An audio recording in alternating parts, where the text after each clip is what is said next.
de captar su atención con unos conceptos que yo creo que ya han sido discutidos recientemente en el Ecuador a partir de nuestra Constitución, pero que estamos estudiando, releyendo y mirando atentamente cómo interpretar y sobre todo cómo hacer conexiones con el derecho internacional. Y aquí entra justamente este análisis de cómo el derecho internacional ha impactado a la legislación ecuatoriana y cómo podemos generar simbiosis y un sistema de retroalimentación que también nos permita posicionar ideas en el entorno internacional. Creo que en eso podemos avanzar.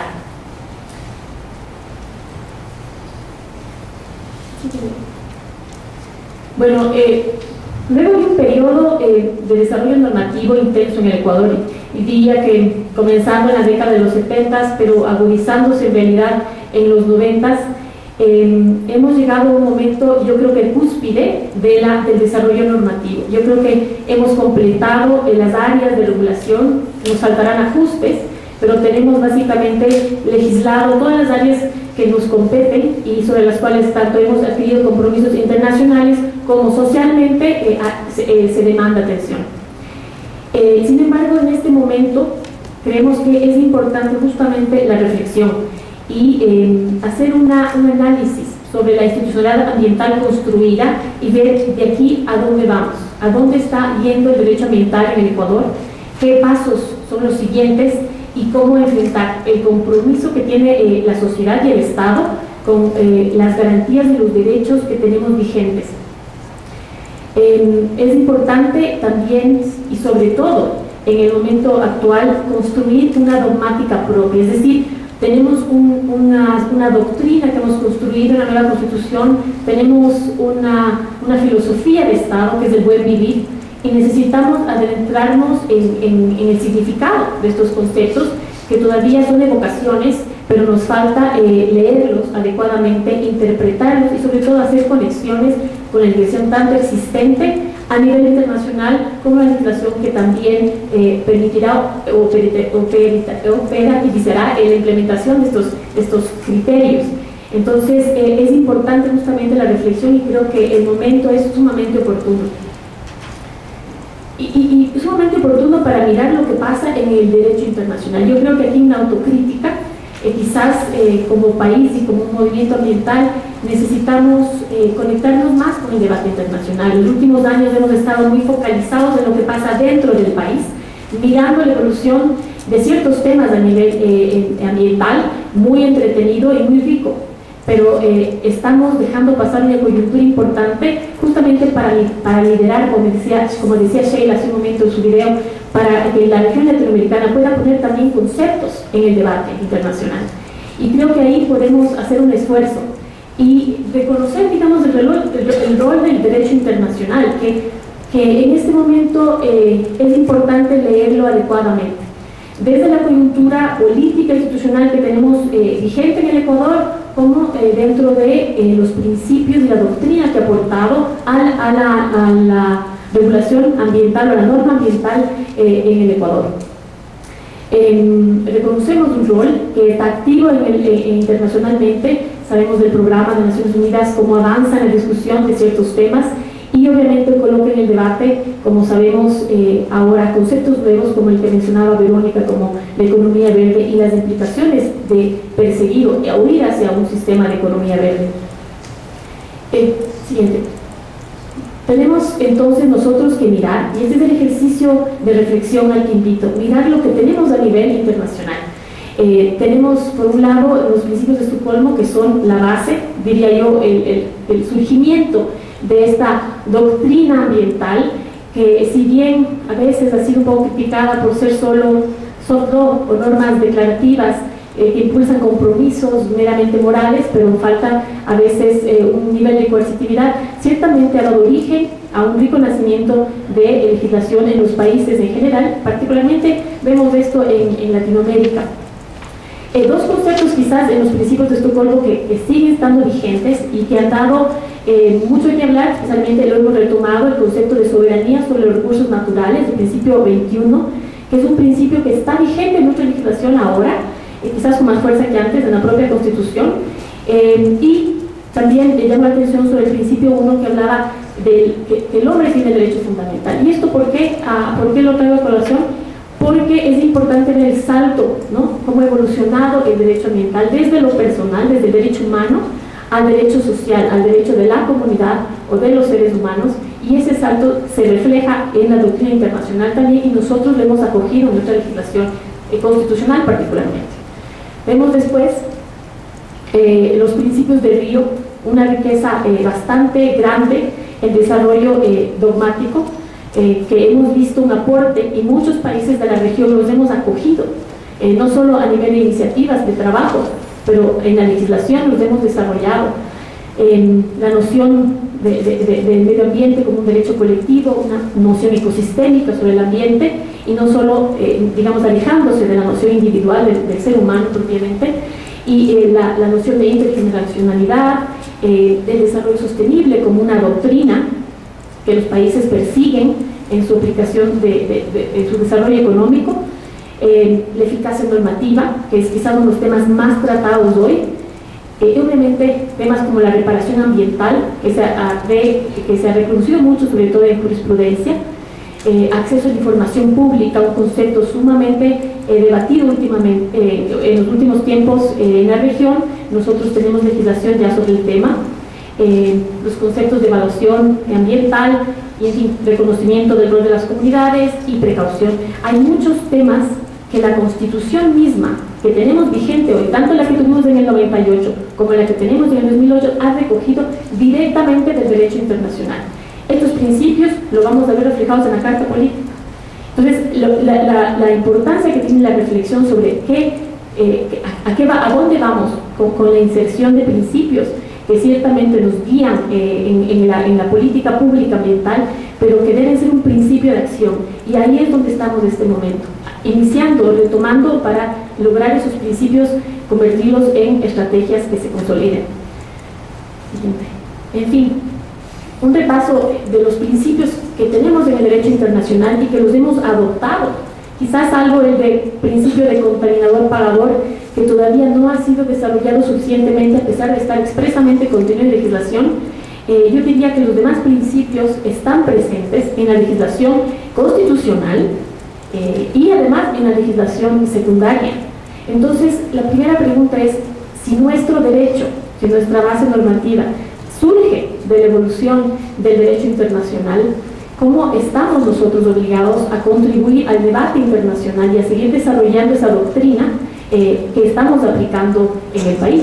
Entonces, es importante en la coyuntura actual hacer esta conexión, particularmente por los conceptos que tenemos ahora en el buen vivir, que es que hay muchas cosas que podrían conectar con los momentos de reflexión a nivel internacional sobre los modelos de crecimiento y cómo alcanzar economías que puedan crecer, mediante las cuales los países puedan crecer manteniendo niveles de protección ambiental óptimos. ¿Cómo leer los principios mencionados? ¿Y qué relevancia tienen estos principios ya en nuestra doctrina, en la aplicación de los principios y los dogmas que tenemos nosotros? Bueno, lo primero es recordar que los principios de derecho ambiental son guías, son ideas fuerza que recogen de forma esquemática orientaciones fundamentales que necesitamos en la aplicación del derecho. Son los soportes primarios que le dan estructura a la legislación ambiental y que pueden ser dinámicos, y si bien generan una estructura, pueden adaptarse a los cambios que se requieran, conservando una base, y además estos criterios son requeridos para la aplicación. Ese es quizás el momento en que nos encontramos ahora en el Ecuador, aplicando una serie de normas, pero con la necesidad de desarrollar los principios de aplicación. Son criterios base de integración de las normas secundarias y directrices axiológicas. Y esto es bien importante ahora que estamos pensando, y que más que pensando estamos mirando la nueva Carta Política y el rol que tiene el juez en el derecho ecuatoriano actualmente. Este rol que se rescata y que tiene justamente, que lo obliga a actuar haciendo ponderación de derechos, ¿no? Tanto el juez ordinario como el juez constitucional Es agarrar los derechos de la Constitución, mirarlos y ver cuál es el que pesa y cómo se prioriza la aplicación de ese derecho. Y justamente lo que se necesita es la aplicación de los principios y la doctrina en el ejercicio de ponderación normativa que exige la Constitución o el sistema constitucional que hemos adoptado. Entonces son particularmente relevantes hoy en día el contar con principios y con doctrina que pueda ser aplicada tanto a nivel de administración pública como a nivel de administración de justicia. Mencionaba que el concepto que habíamos recogido con mucha fuerza, el concepto de soberanía. Y este concepto a veces surge en oposición o a veces creemos conflictúa esta noción de autodeterminarse. Los pueblos tienen la capacidad de autodeterminarse y decidir cómo aprovechan sus recursos naturales, con la necesidad de consensuar a nivel multilateral y alcanzar compromisos. Y aquí quizás hay una ligera crítica al sistema a través del cual hemos desarrollado principios que nos, si bien guían la aplicación del derecho, se han convertido en principios que constituyen esto que se llama soft law, que son referencias de un compromiso político, pero que no se reflejan en compromisos legalmente vinculantes para los estados. Entonces, ¿cuál ha sido el beneficio de crecer o desarrollar compromisos internacionales a través de compromisos políticos y no jurídicos? Muchos creen que ese camino es peligroso porque pone en riesgo la propia subsistencia del sistema, que requiere de acuerdos firmes, ¿no? De acuerdos de gobernanza que estén escritos y que sean respetados, pero en realidad muchos y la mayoría quizás coinciden que la mayoría de acuerdos a nivel ambiental y en general de acuerdos son políticos, ya que no existe un órgano supranacional que controle la aplicación y que aplique directamente o que haga justicia. Entonces es importante mantener ese equilibrio, la necesidad de desarrollar principios que reafirmen la soberanía de los estados, como nosotros tenemos algunos conceptos en ese sentido en la Constitución, pero a la vez se armonice con el sistema internacional, que no se desconecte, que no se genere una doctrina y una dogmática completamente apartada del sistema internacional, que luego choque y colisione con la aplicación de los compromisos multilaterales que en el futuro vamos a adquirir, que estamos negociando en algunos foros. Entonces es importante mantener esa vinculación y esa simbiosis entre lo global y las políticas locales que parten del concepto de soberanía de lo que está en el principio del 21 de Estocolmo. Ahora en el Ecuador, ¿cómo se ha aplicado? ¿Sí? ¿Cómo se ha aplicado la legislación? ¿Cómo esto se ha reflejado? Bueno, vemos una influencia muy grande de la legislación internacional en nuestra normativa. Por eso es que resulta muy importante que nosotros mantengamos la conexión, esa simbiosis normativa, para que, más allá de los conceptos, de que nosotros podamos hablar de ciertos conceptos, mantener los criterios de aplicación en sintonía. Nosotros vemos que en Ecuador, a partir de los 70, 80, algunas legislaciones fueron desarrolladas, pero en realidad no había un derecho ambiental propiamente dicho. El derecho ambiental surge con la ratificación de algunos compromisos internacionales, como una norma independiente, quizás de forma más plena, ya con la institucionalidad propia a través de un ministerio, y esto ha dado pie al desarrollo justamente de esta disciplina que nosotros, cuyo estudio nos dedicamos, pero que vemos que necesita de otros soportes para ser plenamente efectiva.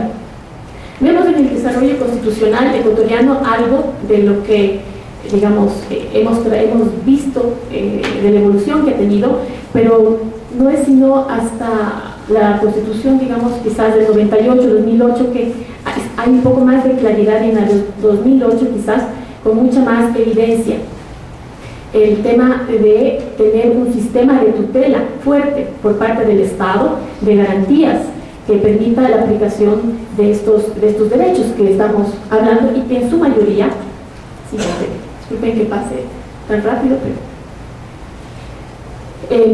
y que en su mayoría hacen relación directa con la aplicación de los principios internacionales que están recogidos en los instrumentos que el Ecuador ha suscrito. Es decir, la doctrina constitucional en materia ambiental viene del derecho internacional, y ese reconocimiento es importante tenerlo claro, porque el desarrollo dogmático del concepto buen vivir, que es el desarrollo este concepto, esta filosofía de Estado, esta política pública, que todavía necesitamos, entender plenamente para saber cómo se aplicarán las políticas que nazcan. Necesitamos tener, como decía, una dogmática clara de qué conceptos provienen del buen vivir, qué conceptos vienen del desarrollo sostenible, y si no hay ningún problema entre los dos conceptos, el desarrollo sostenible y el buen vivir o summa causa, entonces será un todo, parte de un solo ordenamiento. Pero ese ejercicio de discriminación dogmática todavía no se hace. No sabemos de lo que hemos leído en la Constitución y lo que estudiamos en la Constitución ecuatoriana todavía cómo interpretar ciertos derechos ambientales de forma diferente bajo el buen vivir o es una causa, o si comparte en mucho el origen, ¿no?, que es justamente el derecho internacional. Esa dogmática propia la tenemos que construir nosotros, ¿sí?